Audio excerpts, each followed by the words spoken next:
जो 2009 से गिरी हुई है ये एबीसी 2009 में गिरी थी शायद मेरे ख्याल से।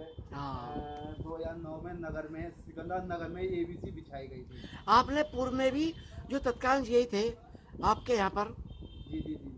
क्या नाम था उनका? प्रवेश गिरी। प्रवेश गिरी। उन पर बहुत आरोप लगाए आपने भी। अरे ऐसी बात नहीं है कि लाइनों में बहुत भ्रष्टाचार हुआ और काम सही से नहीं हुआ, उसमें बहुत दिन से आप समाज सेवा कर रहे हैं।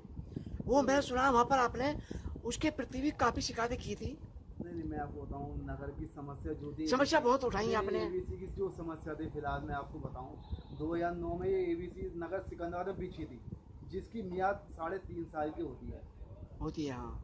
3.5 साल की मियाद होती है, 3.5 साल के भी बदल देने की है, लेकिन अधिकारी को मैंने लिखित में दिया, मौखिक में ही कहा, और ये हिसाब कुलबीर को भी मैंने शहर की स्थिति से अवगत कराया, उनके साथ मैं सर्वे भी करवाया सिकंदर नगर में खम्भों के बारे में एबीसी, लेकिन कोई काम करने को सुनने को तैयार नहीं है। जर्जर लाइन हुई पड़ी हुई है, खंभे टूटे पड़े हैं। बनती रहती है बाजारों में, दिवाली सी बनती रहती है, आए दिन पटाखे छोड़ते हैं एबीसी के भी में जोड़ लगे हुए हैं, तो तारों की व्यवस्था नीचे तक छू हुए हैं, बाजारों में छतों तक छू रहे हैं केबिल, खंभे टेढ़े मेढ़े हो रहे हैं, कोई काम करने को सुनने को तैयार नहीं है।